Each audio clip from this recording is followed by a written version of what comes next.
Welcome, everyone, to the 792 Florida Sports Podcast. I'm Hunter Williams, joined by 904 Johnson Sports for our 28th edition of the 792 Sports. And at this point, I'm starting to wonder if maybe I should just make you a co-host, because you've been on here quite a bit. Oh, yeah, and I enjoy being on here. And I'm enjoying that for sure. Obviously, we saw a couple of games this past week in what was Florida's return to football. And it was okay for the most part. There was obviously a lot of blowouts this past week. I did see Jesuit and Bishop Verot was a decent game with a 28-21 win for Tampa Jesuit, who was coming off the semifinals last year.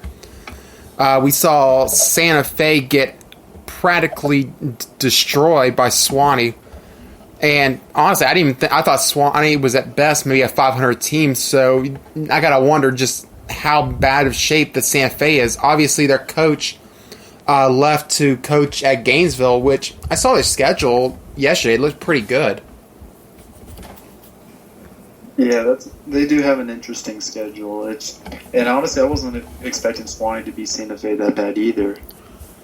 And then we saw Bradford, which I know that during the offseason, I heard a lot of stuff with Bradford being a potential team to watch, and then Baker County comes in and practically squashes the hype in the first week. Yeah, both teams are pretty good this year, but yeah, that was another game I didn't expect. For like at least 20, 30 points or so. I was expecting a lot of a closer game. And in the only, I believe the only ranked matchup involving a North Florida team that we had, and I have my top 50, was Madison County. They killed Jefferson County, which was to be expected, but unfortunately this week we'll have a lot more games against ranked teams. But of course, the other game from Southwest Florida last week that obviously got all the attention because it was an ESPN game was the game between Venice and IMG Academy, and IMG basically squashed Venice, and they are a top 25 team in Florida. Oh yeah, that was all. I was actually watching part of that game. It was actually on TV when I was at someone else's house, and I watched part of that game, and I was actually shocked to see that score too. I know we normally don't hit on Georgia, but I did catch a little bit of the Warner Robins Valdosta game, and Valdosta, with them having rush props, they didn't really get off to the best start, but they found a way to win. So I guess we'll see how that progresses over the season. I believe Warner Robins plays another ranked Georgia team this week, so I guess we'll see how that goes. Yeah, I know. Yeah, I don't cover any of Georgia, but there's been some interesting talk about some of these Georgia teams too. And Valdosta actually is supposed to come to Florida, and I think one of the Florida teams goes to Valdosta to play them as well. I believe Westside plays Valdosta. And I think Valdosta plays in Columbia, I thought, from what I remember. We were supposed to head up there this year, but that game got canceled when the whole season got moved back. Oh, okay. Yeah, I couldn't remember if that was the one or not. There is another one. 2 weeks from, I believe, 2 weeks from now, it'll be, or maybe it's next week. Either way, it'll be Oakleaf will be going up to Lowndes County. Ooh, yeah, that should be a big game right there as well. Of course, with Oakleaf, they get their first bit of action this week as they'll be traveling to face Buchholz, who lost 14-0 to Trinity Christian in their kickoff classic. Yeah, that will also be a game to watch as well. Should definitely, I think it will be a pretty interesting game as well, one to watch. Like, there's a lot of games that are definitely some game of the week type matchups this week. And there's quite a few of them I saw on floor, but we'll get to those shortly. But obviously, this will be the first chance to see how all these potential transfers from Lee that went over to Oakleaf gel in with Oakleaf Knights. And Buchholz is not a bad team. They're probably the best team in Alachua County heading into the year, so it should be a good first test for all those new stars at Oakleaf. Oh, yeah, for sure. Also, there's one. I know there hasn't been nothing much to add, because we did our last show. What was it, like 2 or 3 weeks ago? And Sounds the about only right. news since then I don't know if you've been watching like the TV at all, but Baker County was trending on the news based off the social distancing at that game between them and Bradford, and it's got a lot of people in Duval in the whole region talking about it right now. Actually, I'm guessing they didn't follow it that well.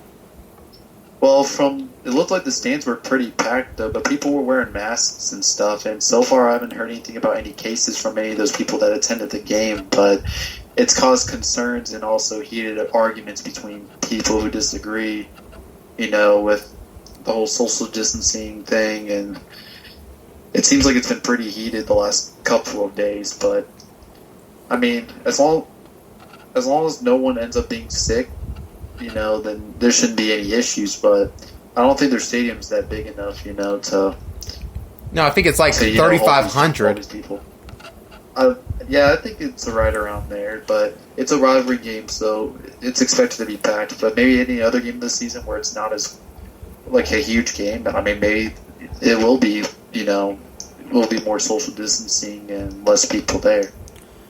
Obviously, I think it's still the fact that it's the first week. You're going to see a lot of stadiums having trouble trying to adjust to it because they're so used to not having to enforce anything. So now they're all of a sudden they got to try to force this. It's going to take a couple of weeks before teams like stadiums and the schools really start to have things going like in the right direction on that. I saw that Suwannee. And honestly, like I said, as long as people are as long as they're doing what they're supposed to, and they're, not creating any more issues, or as long as there's people who supposedly have symptoms are not going, things I believe will be fine. Actually, but yeah, you shouldn't go, especially if you're showing possible symptoms. Like, just don't risk that because you never know. I did see that Suwannee, they had no limit on their capacity, but they said that with their stadium, they think they can social distance fine. Their stadium seats, I think, 6,500 or 7,000. Columbia Stadium seats 7,500, and they limit it to 50% capacity. Yeah, it just depends on the school stadiums. I know News for Jacks here in Jacksonville mentioned some about an article about counties around saying like what capacity they're looking at and the amount of like seats and standing room would be available at the stadium, and that's not just for the bleachers, but that's for like by the stadium fence, like near the tracks, whatnot. Oh yeah, So Columbia it's- also banned fans on the track this year too. Yeah, that one surprised me. If a lot of these teams or schools did that, but who knows? It may be a continuous topic to talk about, and I actually don't plan on going to too many games this year in the Jacksonville area, but there's a possibility I might be at a game this Friday just to see how it goes. And actually, one of the events involves getting the tickets online instead of at the stadium itself when you get there. So, and maybe the media passes. I'll see how that goes. I might actually just go there, just not only just to watch and report, but to see how that all goes. See how the school's going to respond. Especially with it being a rivalry game as well. All right, and yeah, I did also. I was wondering with that when they said 50% for Columbia County. My first thought was, okay, sounds like a normal home game because I don't think it's been like 5 years since I can remember Columbia actually passing 50% capacity for their stadiums. So I don't think it's going to have as much impact. They might be a little bit more picky on exactly at 50%, but I don't really think it'll be much impact because that's pretty much what they max out at for a normal home game anyway. Yeah, you know what? I remember seeing an article or something or post from like Columbia students I think a year or two ago about how this one of the games like where it was like a big game and they didn't have a really good turnout, and like there's like people upset in the community that go to these games and stuff that saying that there was like lack of support. But I think that would be like some of these other schools that they have a lot that especially have a lot of pride when it comes to sports, because in my opinion I think there's a lot of schools in the North Florida. I'm not saying all of them do because it just depends on the school's atmosphere as well. There's some that are just really prideful that expect like really packed stadiums and stuff like that. And I actually was surprised when I saw that article like a year or two ago with Columbia not having a really full stadium, especially for it being like the only real big school in that county as well. I know that I called out the fan base last year, and the administration got very upset because I was bashing the fans. But I did feel like the fans really don't turn out as the way they should. I seen photos of that stadium going back like the mid to late '90s. That stadium, 7,500, it was packed in the stands, packed on the track, packed on the fence. You probably could say there was probably at least 7,000 or 8,000 people at those games. They're probably past the capacity limit. Nowadays, you could see hundreds of empty seats in multiple pockets throughout the entire home side.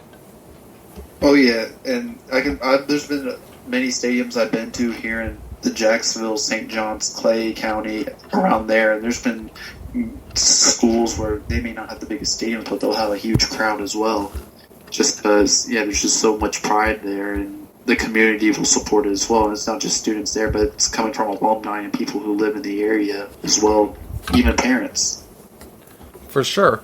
Also, since you bring up Clay County, I did see Baker County traveling to Orange Park. Obviously, Baker County got off to a good start beating Bradford, and Orange Park is seems to be a team that's slowly building themselves back up after being down for a couple of years.